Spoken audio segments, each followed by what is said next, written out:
Nandana Braja Jana Ranjana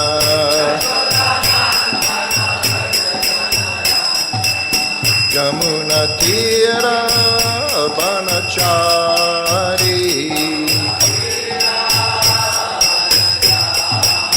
Yamuna Tira Banachari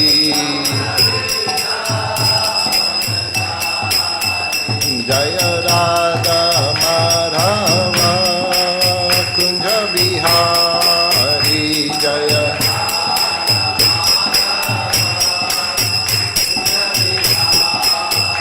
Jaya Radha Madhava Kunja Bihari Jaya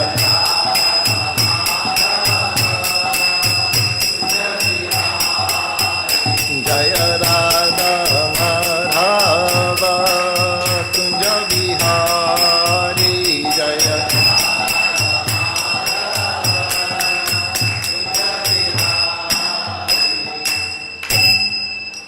Jai Om Vishnupad Paramahansa Parvajakacarya Asatara Satasi Srimad His Divine Grace A.C. Bhaktivedanta Swami Srila Prabhupada Ki Jai Srila Prabhupada Ki Jai. All glories to the assembled devotees. All glories to the assembled devotees.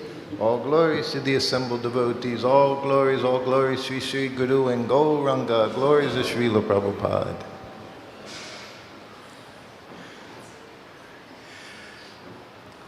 Om Namo Bhagavate Vasudevaya.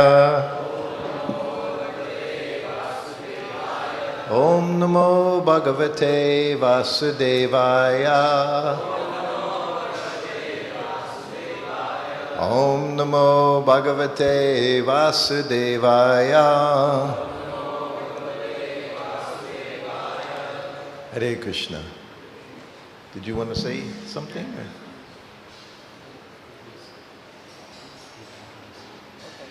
Okay. Hare Krishna. So today we have a great fortune that we have with us His Grace Srutakirti Prabhuji. Hare Krishna. As such, Prabhuji doesn't need any introduction in ISKCON, but still, for my own purification, for our purification, we'll hear something about Prabhuji. So Prabhuji is one of the most respected senior devotees in ISKCON and best known for serving as the personal attendant of A.C. Bhaktivedanta Swami Prabhupada for over 2.5 years. Born in Philadelphia in 1951, Prabhuji joined ISKCON in 1971 after meeting devotees during an Earth Day event and later trained at New Vrindavan. Due to Prabhuji's sincere service attitude, Prabhuji was chosen to personally assist Srila Prabhupada, traveling with him worldwide and witnessing his daily life, teachings, compassion, dedication to spreading Krishna consciousness. And Prabhuji became Prabhupada's longest serving personal attendant. Hare Krishna. Gaining rare and intimate insights into his spiritual master's life. Later preserved these experiences through his famous book. You can see over there. What is the Difficulty? This is a very famous book which contains personal stories, teachings and photographs of Srila Prabhupada. This book has deeply inspired devotees worldwide by helping them feel a personal connection with Prabhupada. Apart from writing, Prabhuji has also served as an ISKCON temple president, teacher, lecturer and administrator. His lectures and storytelling are highly appreciated for bringing Srila Prabhupada's presence and teachings alive. He also works to preserve Srila Prabhupada's original standards in areas like Kirtan, devotional practices, temple management. Prabhuji currently resides at Krishna Balram Mandir in Vrindavan, where he continues serving through teaching, administration and guiding devotees. He is considered as an example of humility, dedication and sincere devotional service. And he remains a major source of inspiration from devotees around the world. So, my personal experience with Prabhuji over these years is, anytime I met Prabhuji in Vrindavan, also in Chapati, GV, sometimes we have asked Prabhuji to suddenly do some Prabhupada Katha for some set of devotees, and Prabhuji has innumerable pastimes and pouring out spontaneously. And the most special thing is, when Prabhuji speaks Prabhupada Katha, he makes us feel that we are there at the time of Srila Prabhupada. We can feel Prabhupada's presence so strongly, and he takes us to those days of 1960s and 70s when Prabhuji was serving personally. We are very indebted and grateful to Prabhuji that he has kindly made his presence here in Shri Shri Radha Kunja Bihari Mandir. So let us heartily welcome Prabhuji once again by chanting one Hare Krishna Mahamantra. Hare Krishna, Krishna Krishna, Hare Hare, Hare Ram, Rama Rama, Hare Hare. Thank you, very nice, thank you. Devotees are so nice, they always bring out the very best things about you. You all, Bali Murdan Prabhu was here some weeks ago. Did he come here? Yes. We were in Govardhan Eco Village together, Bali Murdan. I hadn't seen him for 50 years. He was living in the US, different places, up in Boston, Massachusetts, and New York doing things, and I was in different places. What was I going to say? Oh, before we start, of course, we'll do Prabhupada Katha, we know is also Person Bhagavat. Everything you say about Srila Prabhupada is coming from Shastra. It's the one thing over time, I learned it. Most everything he said to me, eventually I would find those words in Srimad Bhagavatam or Bhagavad Gita. So he's the very person who presents the Shastra, everything he does. And Bali Murdan Prabhu, of course, as he might have said, 150 letters from Srila Prabhupada. That's an amazing thing. And in it, he remembers very much how Prabhupada always encouraged him. He told me that, he said, Prabhupada never chastised me. Because one thing you knew when you were around Prabhupada, you would get chastised. You might be hearing a few stories of me being chastised. I think I'm here in Monday morning as well, giving class Monday morning. So we'll have a little bit of time. Anyway, we were in Govardhan Eco Village together in the wintertime, December, January. And I encouraged them. I had never even been here to Pune. This is my first trip here. Yesterday I gave my first class at the temple. And but I've wanted to come here for some years. This is what's nice with Krishna consciousness. Krishna will fulfill all your desires.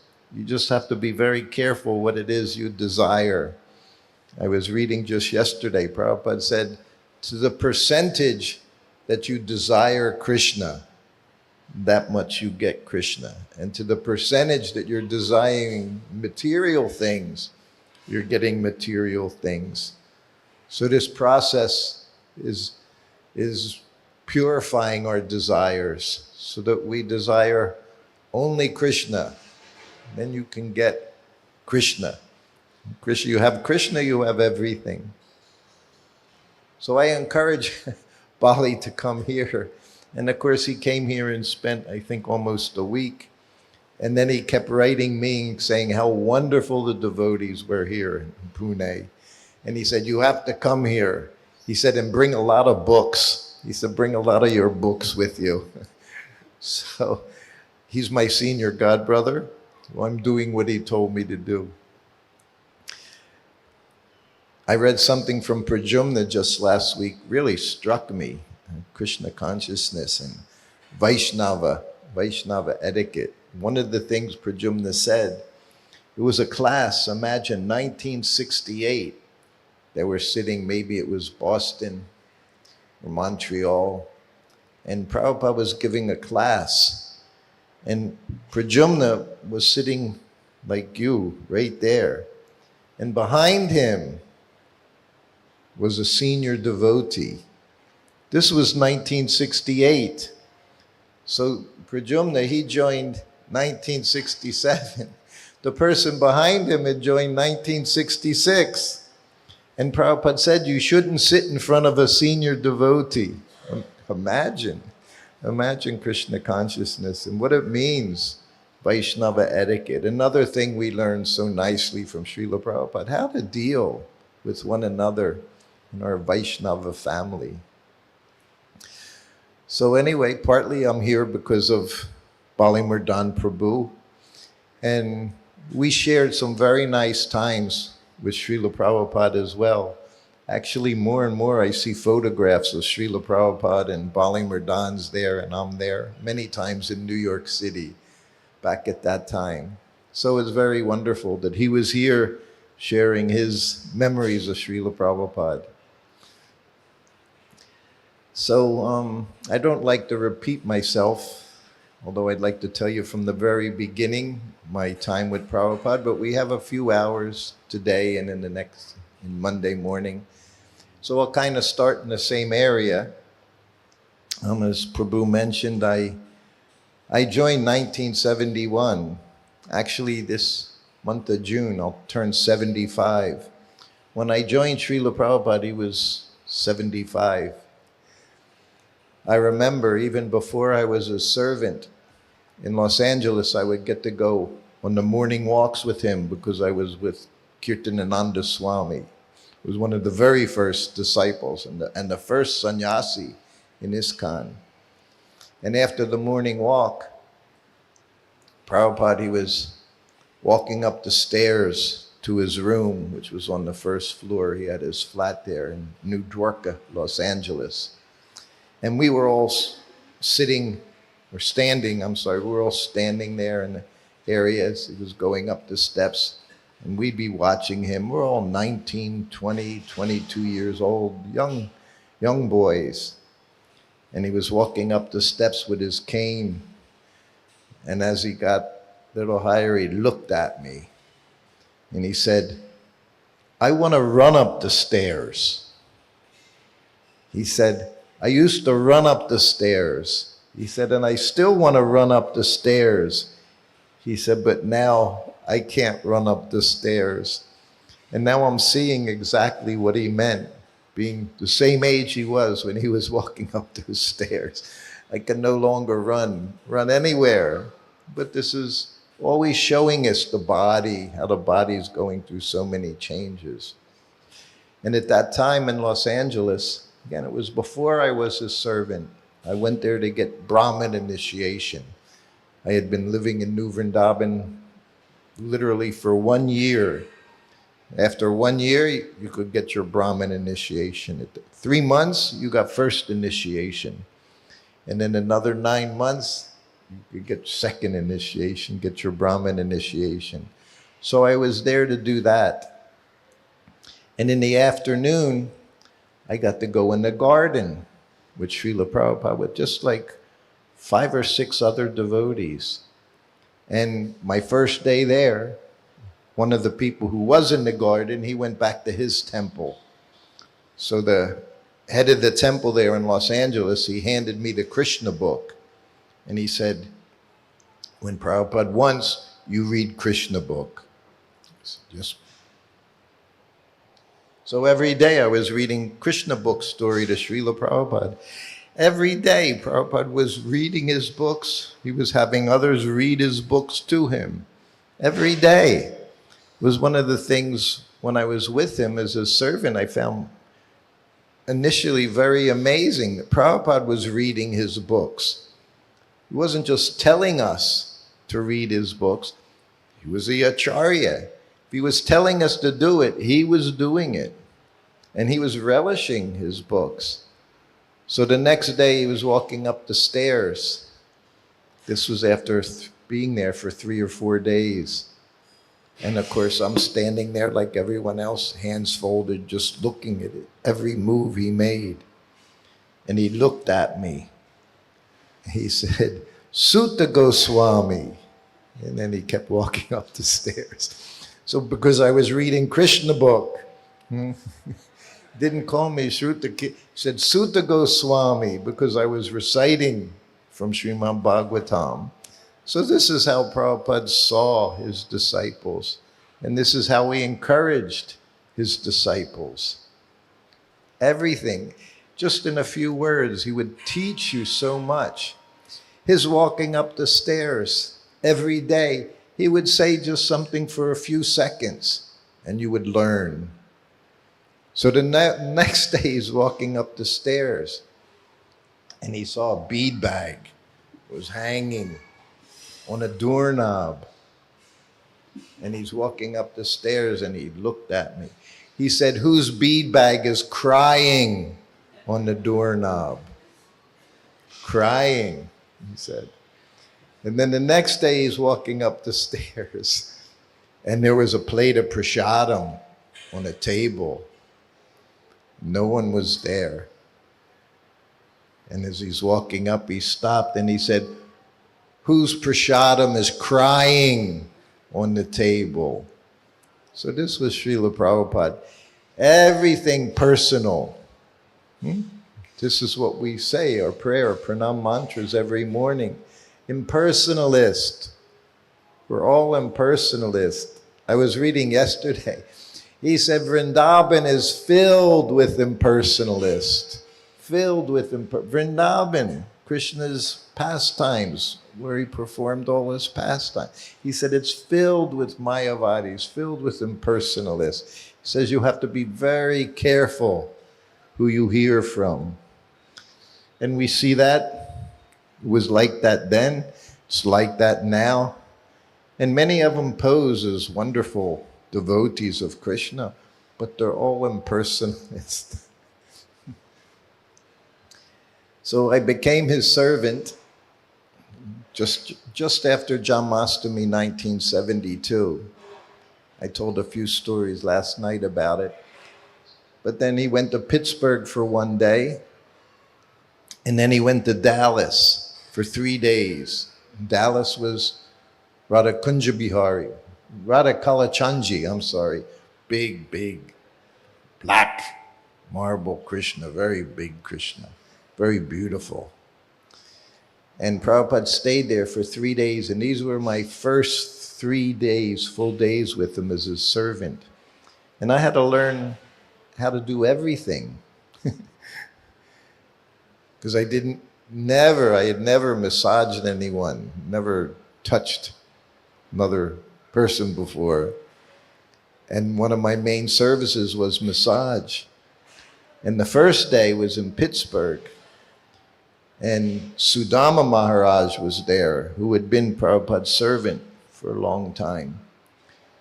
Prabhupada at one time said, whoever goes to Japan and opens up a temple there, Lord Chaitanya will personally take him back to Godhead. So Sudama raised, he said, I'll go. I'll go. So he started Japan. So today in Pittsburgh, he's massaging Srila Prabhupada. And I was very happy because I was in complete anxiety about the idea of touching Prabhupada, what to speak of massaging. And I'm watching Sudama Maharaj, and he's going through rubbing Prabhupada's head, sandalwood oil, then Prabhupada always go like this. When he did that, that meant next spot on the body. And you waited until he did this. Nothing independent. Is there something up there? Oh, that's Bhaktivedanta Manor. Yeah, 1973. There's an adjoining picture there with Bali Murdan in the picture. I don't know if you can find that. Bali Murdan came to see Prabhupada, and that's right a few seconds before. We're laughing very much. None of us, well, Bali Murdan and myself, we have no idea what he said or what Prabhupada said that made us all laugh. But this was one of the most wonderful times giving Prabhupada massage. But that first day, I just watched Sudama Maharaj do it. And I thought, well, he's here, he'll be massaging. And at the end of the massage, he offered his obeisances and said, Srila Prabhupada, I'm going to Japan now. And my heart just sunk. I thought, oh no, I'm going to have to massage Prabhupada. So that was the next day at Dallas Temple.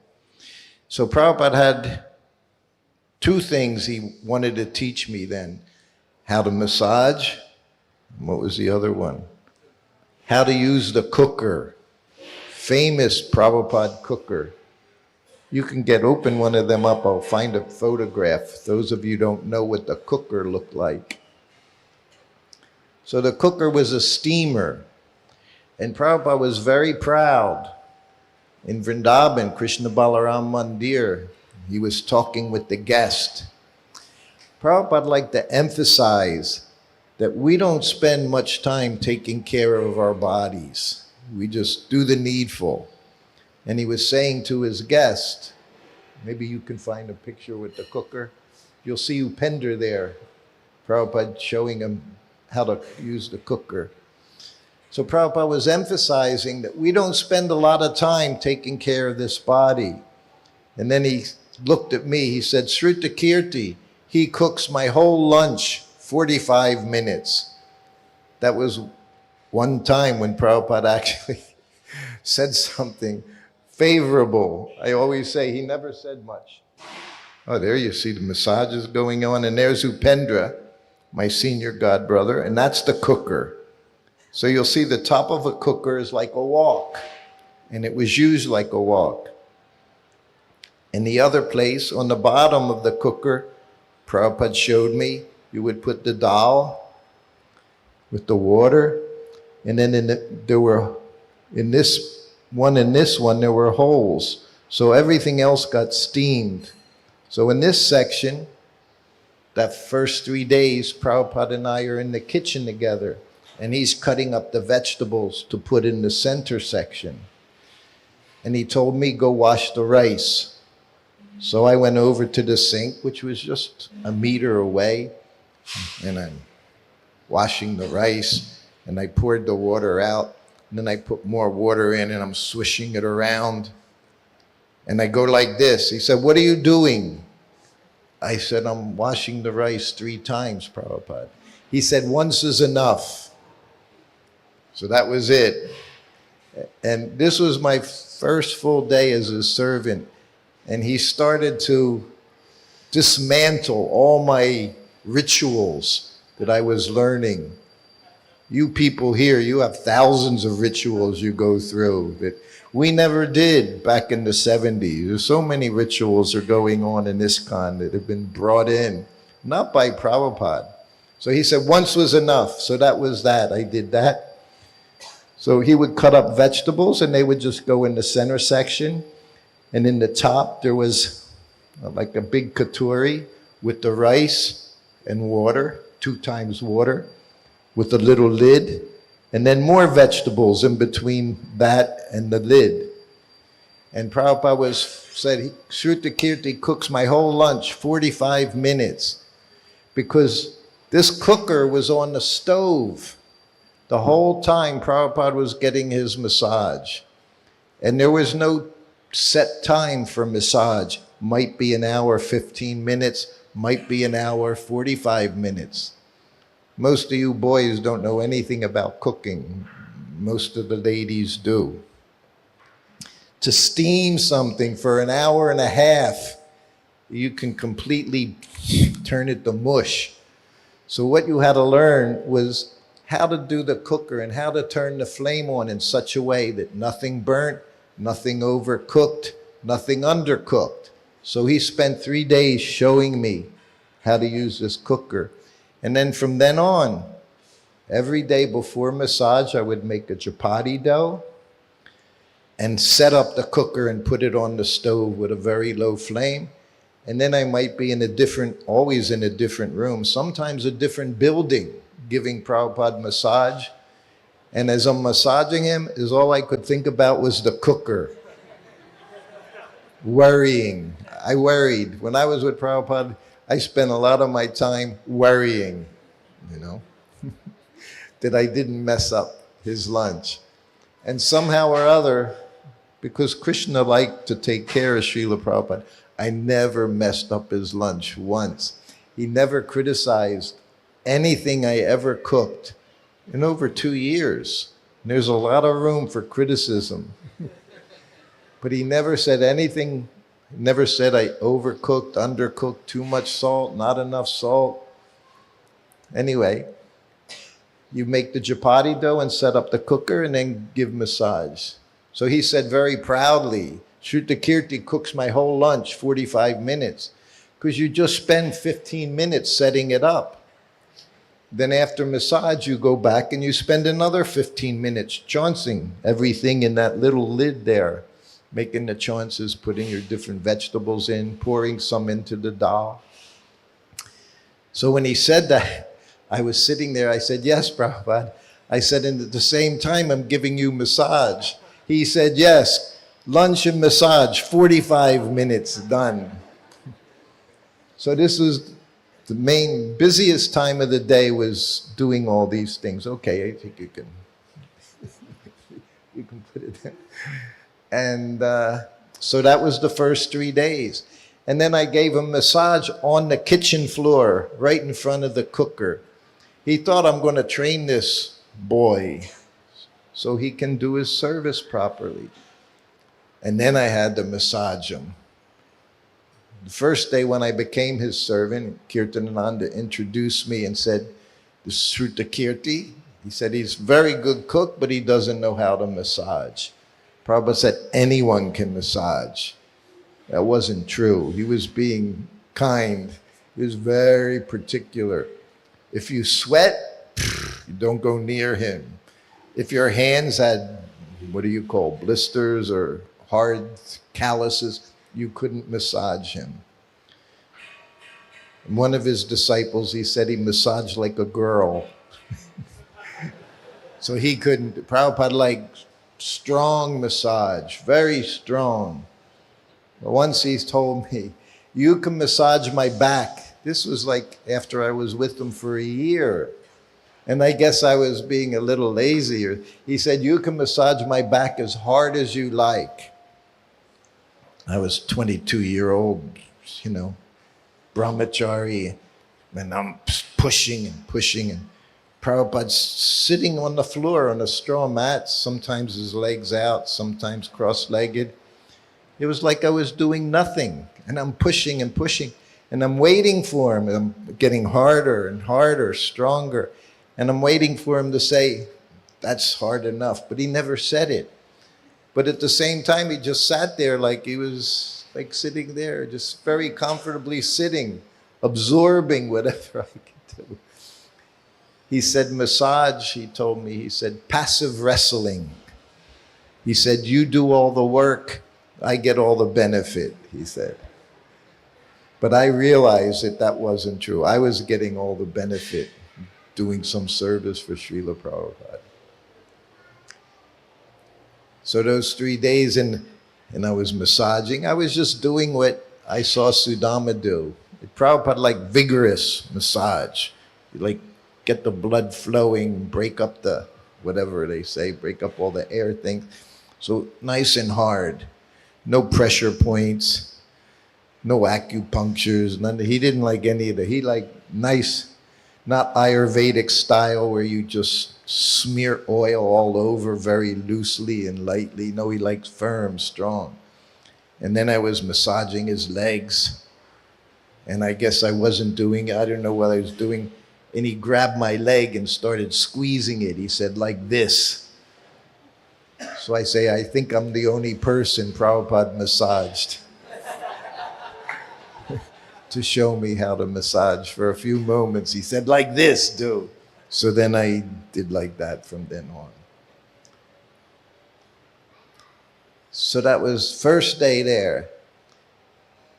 Then, of course, after massage, Prabhupada would bathe, usually 2 buckets of water. Never used the shower.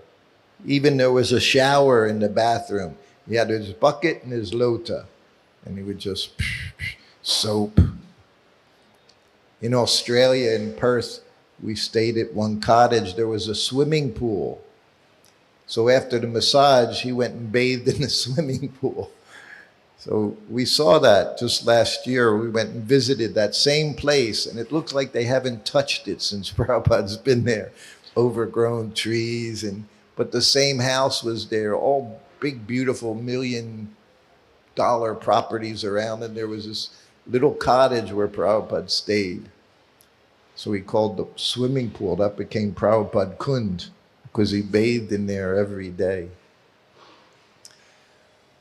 So then, massage, he'd take his bath, and I'd put his clothes out on the bed, his kopin, his dhoti, kurta. I'd button 2 buttons on his kurta, so he only had 2 left to button.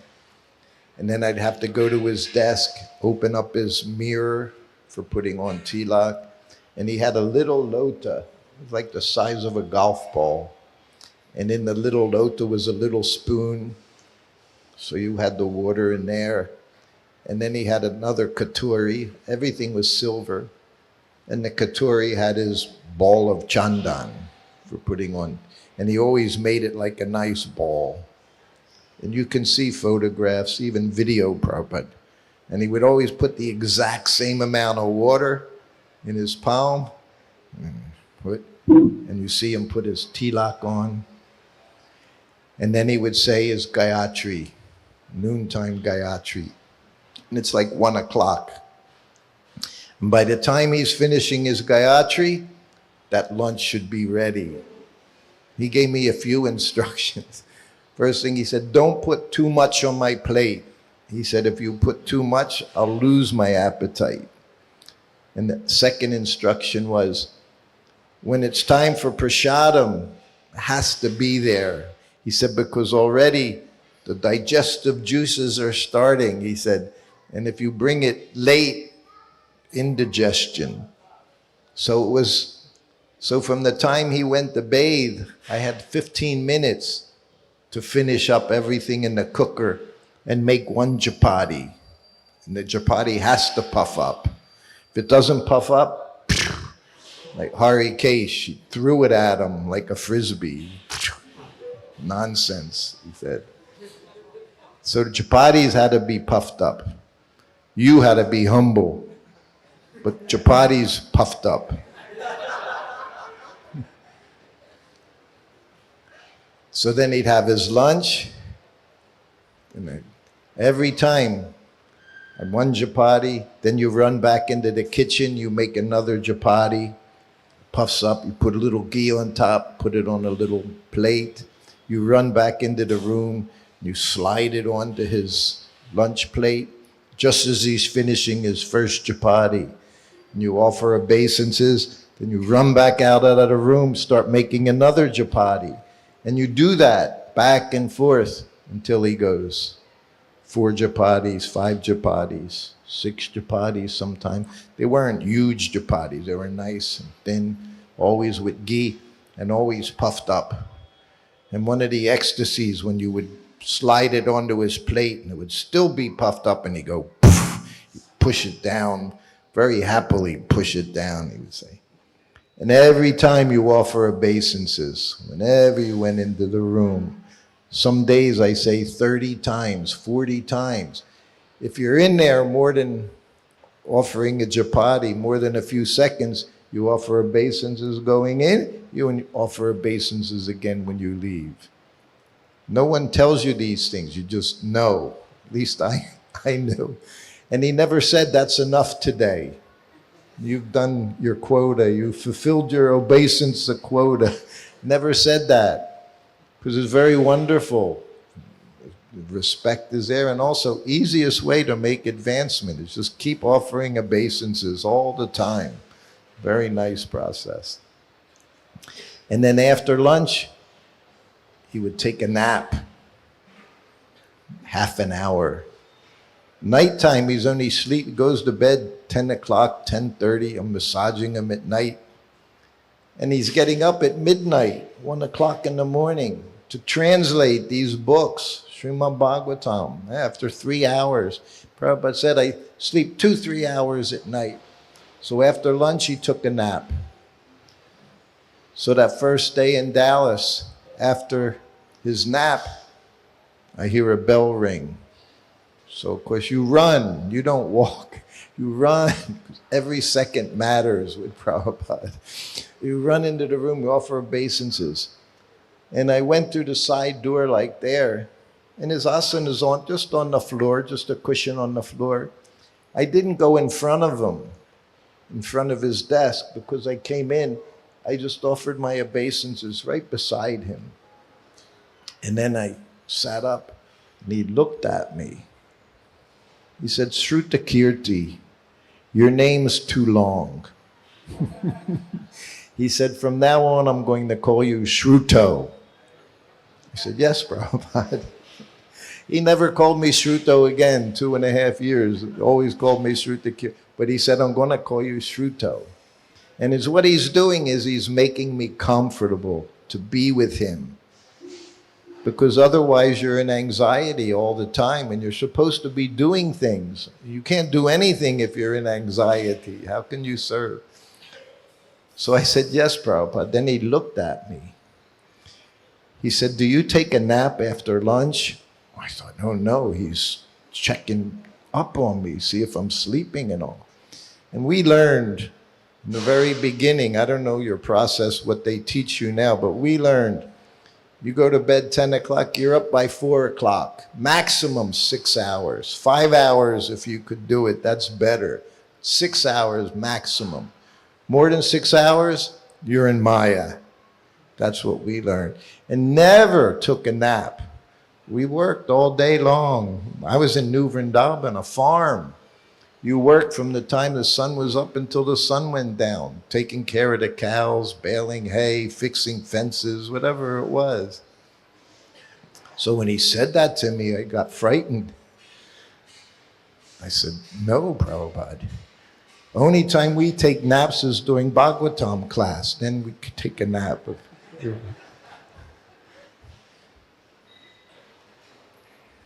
And then he looked at me. He said, I'm an old man. He said, and when you're old, you can't sleep too much at any one time. He said, so I take a nap after lunch. And he's just looking, and I'm looking at him, and I'm thinking, who is this person?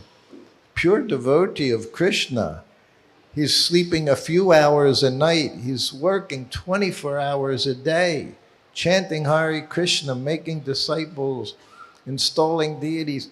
And he's telling me why he takes a nap. You have no idea what it was like with Srila Prabhupada, his humility that was there. But again, he was having me become very comfortable to serve him. But I said, no. He said, okay. He said, then that was it. He let me go back to my room. And I would sit there 24 hours a day waiting for him to ring the bell. That was the service. Outside of lunch and massage, he would ring the bell, get this person, get that person. Whenever he rang the bell, servant's duty was to go into the room. No one else went into the room, just the servant, to find out what he wanted. So that was in September. So he was headed to Vrindavan for Kartik. And he said, we were on the airplane. It's my first time with Prabhupada. One of my other services was, Prabhupada, where did he sit on the airplane? I always say where he sat. At the window. Always sat at the window seat. My duty was sit next to him. That's what I was told. When he's in the car, you sit next to him. When he's in the airplane, you sit next to him. Okay. So I'm sitting next to him on the airplane. And he looked at me. He said, we're heading to Vrindavan for Kartik. I didn't even know what Kartik was. None of us knew what Kartik was. He said, and we're going to be there for the whole month.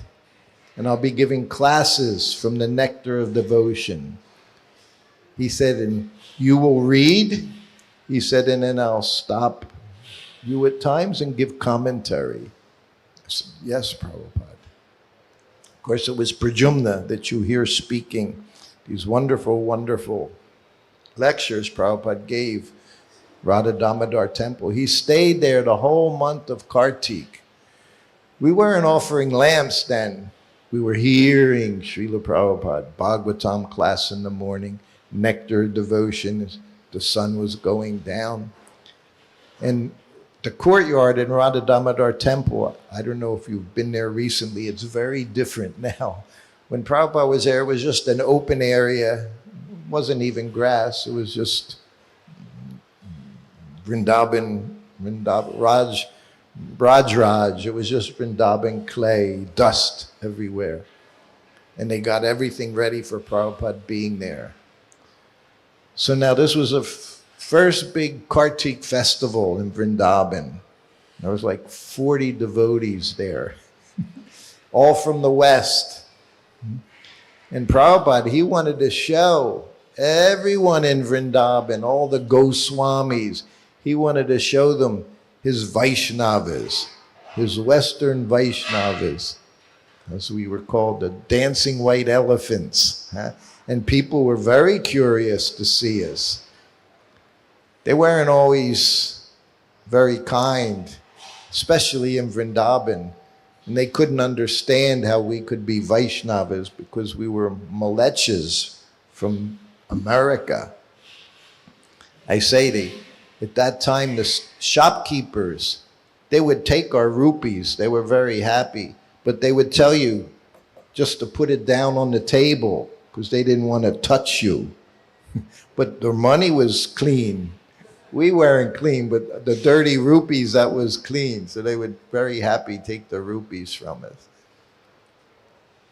So my duty at that time was I recorded all of these lectures on a big German Uhr tape recorder, big metal tape recorder.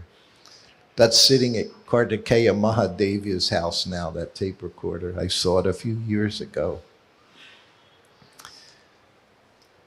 So he would start speaking just as the sun's starting to go down, and nice 72 parrots were there flying back in the tree, all beep, beep, beep, chirping. All the parrots were chirping, and the monkeys finding their place for the night.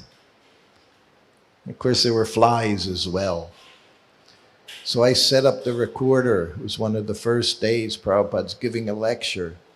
And of course, my godbrothers, godsisters, about this many were there. And I'm Prabhupada's servant, so I'm feeling, nice service. And Prabhupada's speaking, and I'm fanning him with the chamara fan. And he's speaking, and I'm fanning, but I'm doing it like an artik. I'm just twisting it around. And Prabhupada's speaking, and there's a fly right on his forehead. I can even see it. And I'm just wishing like this. And Prabhupada, in the sound system, in India, sound's always as high as you can make it. They turn up the speakers. In those days, everything rented. But you want to maximize. You're paying so many rupees, so you want to get your money's worth. So sounds way high. And Prabhupada's speaking from Nectar of Devotion, and I'm fanning away, completely unconscious of what I'm doing. And right in the middle of a sentence, he said, "Get someone up here with some intelligence." And I was like,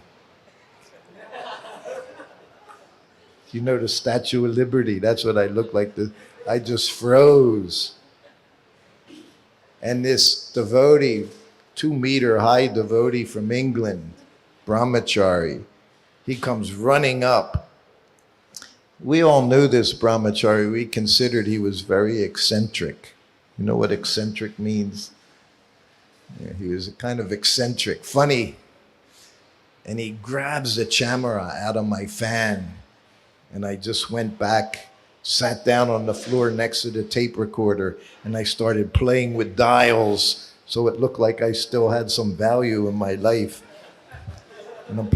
And he got this chamara fan, and Prabhupada just kept speaking. He never stopped. He only stopped to say, "Get someone up here with some intelligence." So now I'm down there, and this devotee has the fan, and he's like this with the fan.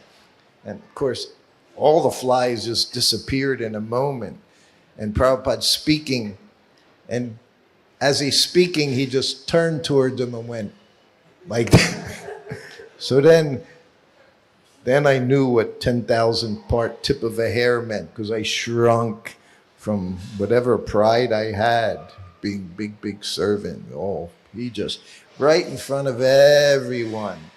I didn't get chastised in the room I got chastised in front of everyone.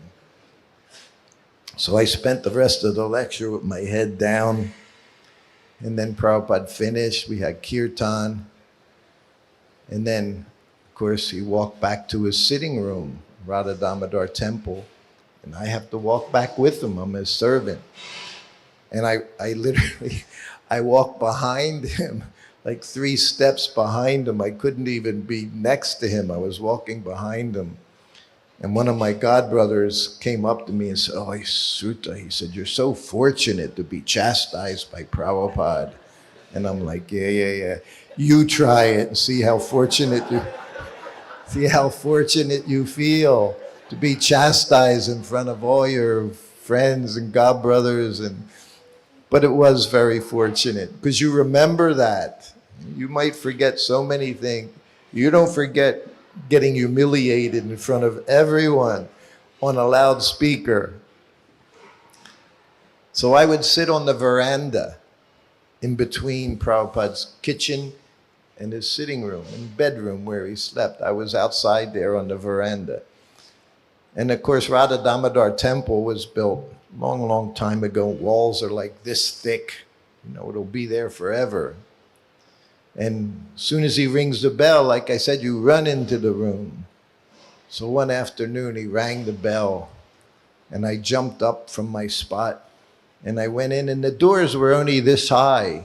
So you had to bend down to go in to the room. So I bent down to go in, but I lifted my head too soon, and it slammed onto the brick wall, this big, thick brick wall. I went up and bam! And Prabhupada saw it. And I saw it. I saw the Brahma Jyoti just like that. I said, bing. And I went into the room and Prabhupada went, ooh. He said, that's to make you humble. This is our business, become humble.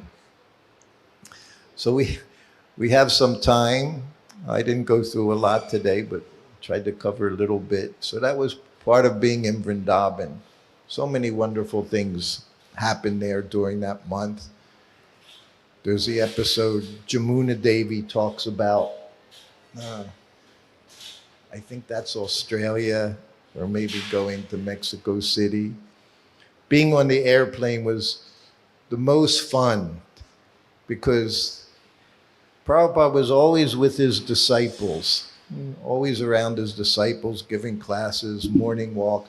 But when he's on the airplane, he's around all the karmis. And Prabhupada called them karmis, just like we call karmis. Prabhupada would use that word, karmis.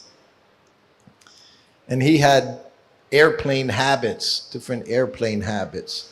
But one of them, any of you that fly, most everybody flies now, as soon as you sit down, the plane starts to take off, fasten seatbelt sign goes on, it'll bing, the fasten seatbelt sign. And then the plane goes up, and then the sign goes off. Bing. What happens when the sign goes off? Prasadam time. Soon as that sign went off and the table can go down, Prabhupada takes prasadam.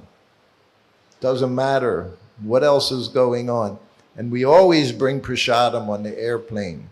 Usually puris and potato, eggplant, sabji like that, kachoris. One special time it was muri, puffed rice. Maybe we'll talk about that next time. But it was prasadam time. And then, when the planes are about to land, what happens? That light goes on again. Fasten your seatbelt. But for Prabhupada, it meant it's the last time to use the bathroom.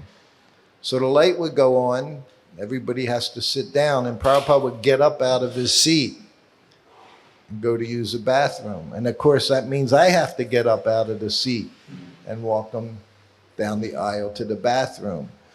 And every time it was the same. We'd get up and start walking, and the stewardess or steward say, "You have to sit down," and I just go,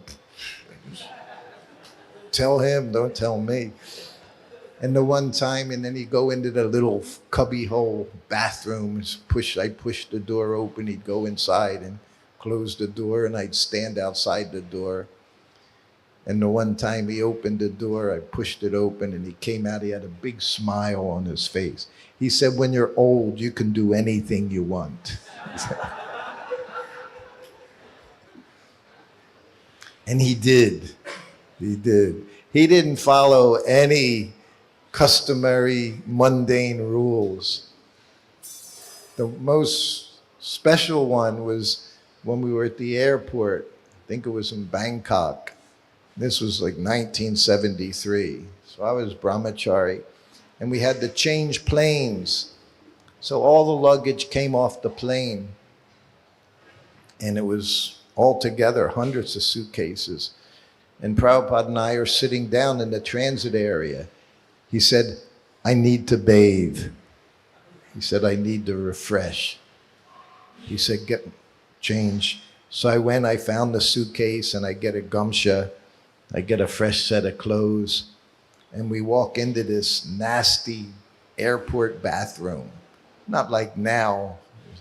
I mean, they're always nasty, but at least they look a little bright and usually cleaner. But this was a big room with typical men's bathroom, a bunch of urinals on one wall, a bunch of sinks on the other wall. And we walk in there, and Prabhupada's like, I have to bathe. So I had his lota. So he just walks up towards the sinks and puts his gamsha around, like that, drops his clothes, everything, puts the gamsha on, and he just squats down in front of the sinks. And I have his lota. So I'm filling up the lota from the sink and just doing abhishek in the men's room, pouring water over Prabhupada. And it's just bouncing all over the floor. People are walking in and out, looking what's going on. And he's just happily taking bath. So we did that. And he put on his fresh clothes, all out in the open. But, proper with the gamsha and everything, he did it. And of course, there was an attendant in there, and he's going completely crazy watching his floor get covered in charnamrita. And then we walked out, and then this guy's talking in Thai, some da-da-da-da-da-da, and he walks, and I said, Prabhupada, I said, he's a little upset. He said, never mind. He said, I needed to refresh. So that was Prabhupada. He did what he needed to do when he needed to do it. Didn't care for anything going on in the outside world. So being with him outside was always fun and unusual. Unusual things could happen. And you had to be ready for anything. So we have little time left. I heard we can run over time, a few minutes, 10 minutes or so. If anyone has any questions, and I'll be here again 2 days for Bhagavatam class in 2 days. But if anyone has any questions, you can ask. Okay. Yes, Prabhu. The Brahmin thread. Yes. Like I said, I received Brahmin initiation May 1972. So after getting that from Prabhupada, I went back to New Vrindavan and I became the head cook in New Vrindavan for Radha Vrindavan Chandra. I was the only cook. So you're the head cook. And the kitchen had no gas stoves. It was wood burning stove. No running water in the kitchen. You had to go to a well outside the door of the farmhouse. No bathroom. It was very much like you would experience in India years ago. So anyway, we also bathed outside because there was no bathrooms. And there was a little creek. Anyway, one morning, now I'm the Brahmin. I'm offering Mangal Artik sweets to the Radha Vrindavan Chandra. And in the morning, 4 o'clock in the morning, in the dark, you would bathe outside. A little creek going by, you just get a lota and bathe. So I set the deities' plates up.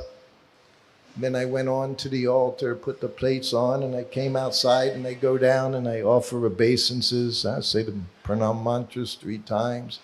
And then I went to get my Brahmin thread, and it was gone. It disappeared. I only had it for a few weeks and now it was gone. So of course, I guess I lost it in the dark in the creek. So I was very upset, and I was convinced that Krishna didn't want me to be a Brahmin. I wasn't qualified to be a Brahmin, all these things going through your head. And I went to Kirtanananda, and of course he said, oh, just see how sad you are. You know, you're such a nice devotee. He said, he made a Brahmin thread. There was no temple gift shops where you bought the nice pack of Brahmin threads. You know, it was everything we had to make for ourselves. So he made another Brahmin thread for me and put it on. But I always felt the thread Prabhupada gave me was gone. So that was June, July. So Prabhupada came to New Vrindavan, Janmashtami, and I became his servant. And then we get to Vrindavan for Kartik. And I find out, when did Prabhupada change his Brahmin thread? When do you change your Brahmin threads? Ekadasi. Ekadasi is the standard ISKCON change your Brahmin thread. And to change it, there's a process. You put the new one on and together you chant. So Prabhupada was going to change his Brahmin thread. It's my first time giving him his new Brahmin thread on Ekadasi. So I thought, I'll give Prabhupada his new Brahmin thread and I'll get his old one. I don't say anything to him because I'm a very sneaky person. And I didn't want to say anything. So I put his new Brahmin thread on the table. And I'm right outside the door. After Prabhupada bathes, he puts his tilak on. And I see him get the new Brahmin thread and he puts it on. He's chanting his Gayatri. And I'm sitting there waiting. I can't wait to be connected to Prabhupada with his Brahmin thread. So Prabhupada finishes Gayatri, he walks out the room, and I offer obeisances. And I'm down and I see his lotus feet right in front of me. He stopped. And I sit up and look at him. He said, so you know the Brahmin thread? The old one? I said, yes. He said, you can bury it under the Tulsi plant. I said, yes, Prabhupada. Of course, I wasn't going to do that because it was going to be mine. I already made up my mind. This was my Brahmin thread. So he went into the kitchen to take lunch. I went into his room and I grabbed the Brahmin thread. And he cut all the strings on the Brahmin thread. He knew what was going on in my head. He always knew what's going on in my head. And he cut every string. I was with him 2.5 years. He never did that again. It was the only time he did it because I had a plan.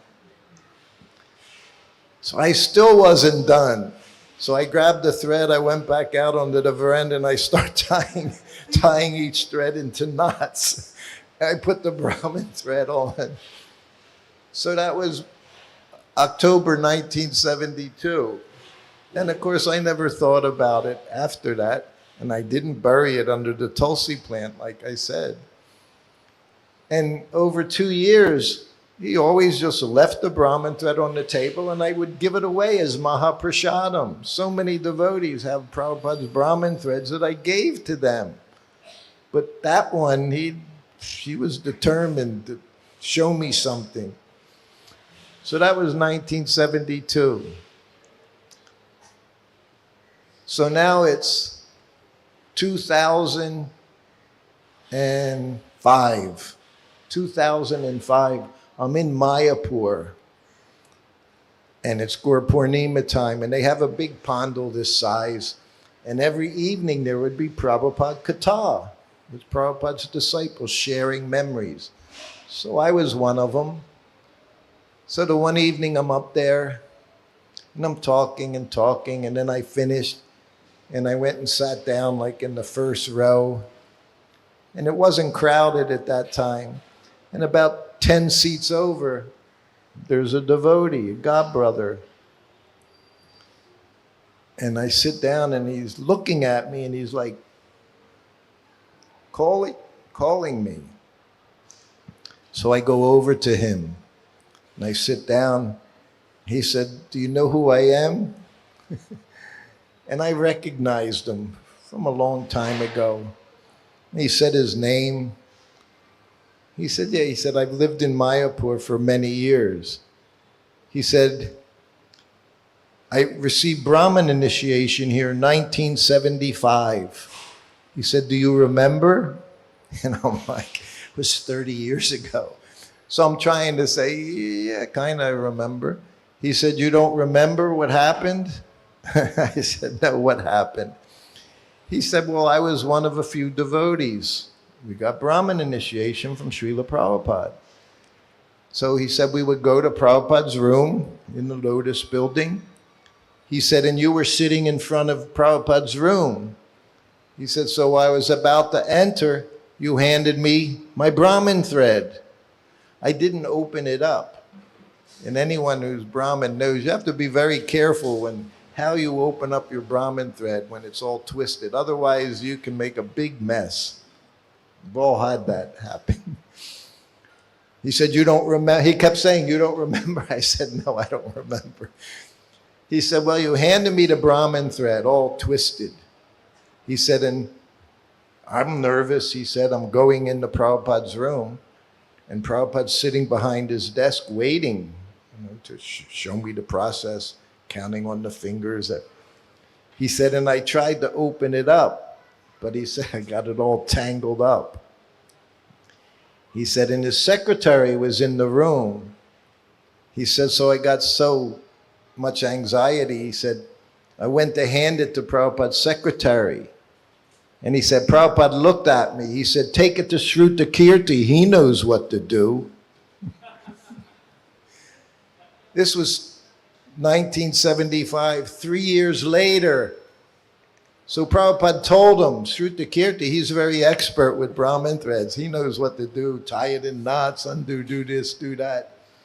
So he told him, this, so he took it to me, and of course, but he didn't tell me what Prabhupada said. So it took 30 years for Prabhupada to let me know. This was Prabhupada's, had a very good sense of humor. So 2005, Prabhupada was present there, and he let me know, don't try to trick your spiritual master.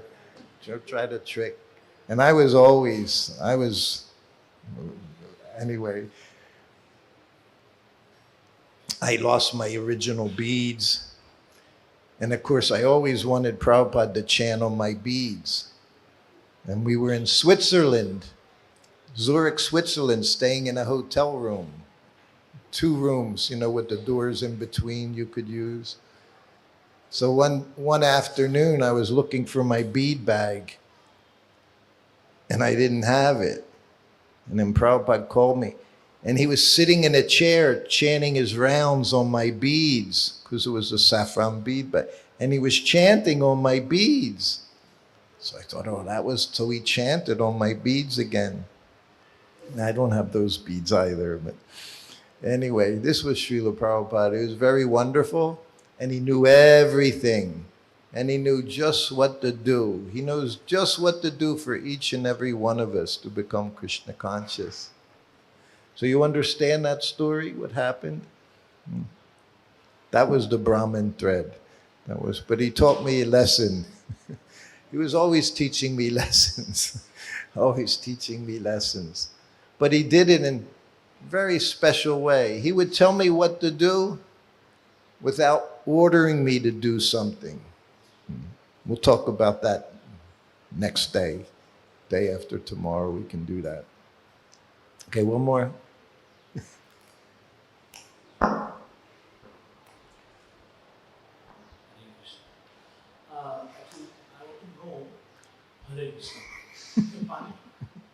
It's okay. I'll be okay. Yes. Then you are serving for 2.5 years His Divine Grace. So I want to know about how you maintain your respect towards him. Because in our life, in my life, I see a lot of ups and downs regarding the respect towards His Divine Grace. We say familiarity breeds contempt. So, at least, in the sense for how you want to learn how we can maintain that. Yeah, it's said that being pujari and a personal servant is the most dangerous service. And for me, for the most part, I did it a long time. Like it said, I was a servant over 2 years. And I always, one thing I recognize is Prabhupada was pure devotee. See, he didn't have any, you couldn't point and say, he's telling you to do this and he's not doing it. He's not chanting his rounds or he's not doing it. He was doing everything. He was reading his books. He was playing harmonium, doing bhajans. He was preaching constantly. And me, I always knew I was fallen. So for the most part, I always admired him and he dealt with me so nicely. He was very caring. And, you know, I got to see him in his room. On the Vyasasan, which most people saw him in his, the acharya. Even he said that one day, leaving his room, he said, now I'm going to be the acharya.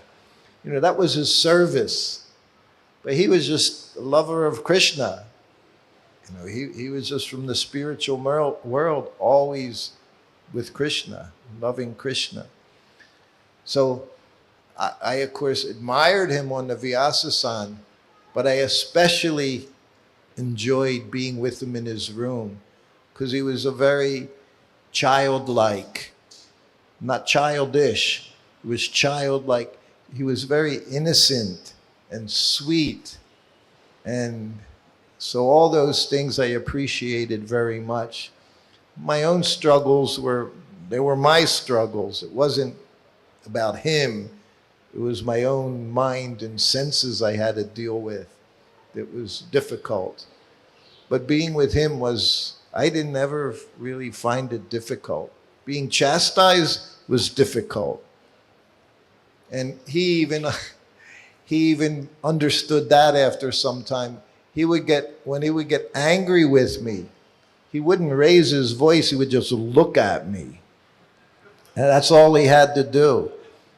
I grew up like that. My father died, I was 3, and I had a very special mother, Italian mother. She never yelled, but when she would get angry, she would get quiet. And then Prabhupada started to do that with me when he would just look at me. And I said that look was louder than him yelling at me. He'd just look like, you rascal, you fool, you know, and that was, so yeah, you know, he was wonderful.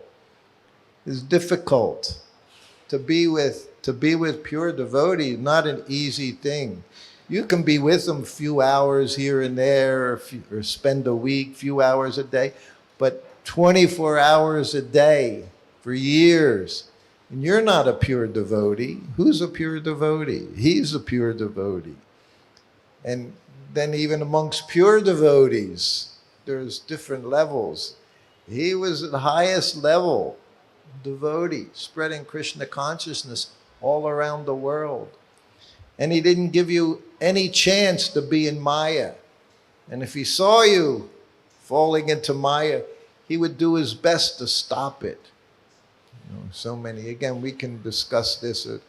Next time we get together in a couple days, I'll tell you about all the nonsense. Sleeping was the thing he chastised us most about, his entourage in his party. Sleeping. Say, sleeping like dead men. So he was always trying to protect us from falling down, from falling into Maya. And he would see very clearly what we couldn't even see ourselves. So many things he tried to do, but he wouldn't say, do this. He would say things to me in such a way, you always have to make a choice. There's no force. And I would see that. He never forced anyone, because devotional service is voluntary. Not that you're getting a salary. It's a voluntary process of serving the Supreme Lord. So I was happy that he was my father figure. I didn't have a father. He died. And he was the first male influence in my life. So in so many ways. And he knew how to deal with each and every one of us. And that's what I said the very first couple of days. He made me peaceful so that I could serve him, saying the things that he did to me, saying, your name is too long. And then he called me by that name the whole time I was with him. But he did things in such a way that your attachment to him, your love to him will grow. That's their business. You develop love for your spiritual master. Prabhupada said, I love Krishna, you love me, so you love Krishna. So it translates in that way. You know, to develop love of Krishna, Krishna's far, far away. But pure devotee, he was right here, right in front of you. He's right there in his books. Chandramali Swami said to me one day, I was reading, he said, just yesterday I was reading in the Bhagavatam.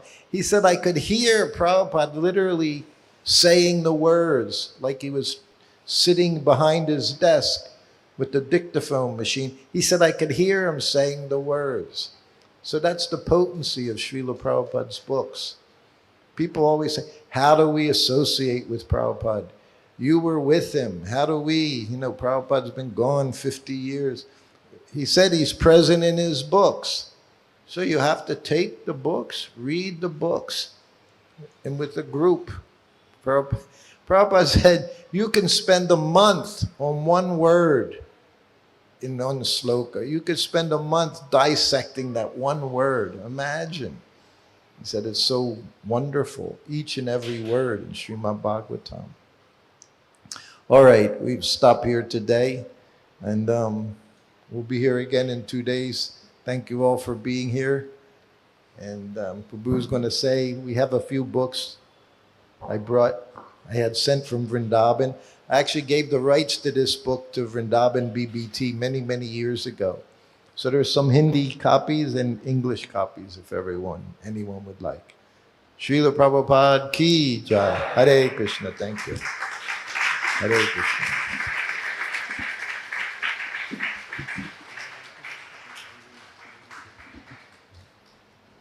Hare Krishna. We are very grateful to Prabhu for sharing so many wonderful pastimes related to massaging, serving prasadam, fanning chamar in Vrindavan during giving nectar of devotion, flight, brahmana thread, and so many other pastimes. And what I was telling in the beginning, how many of you could feel Srila Prabhupada's presence?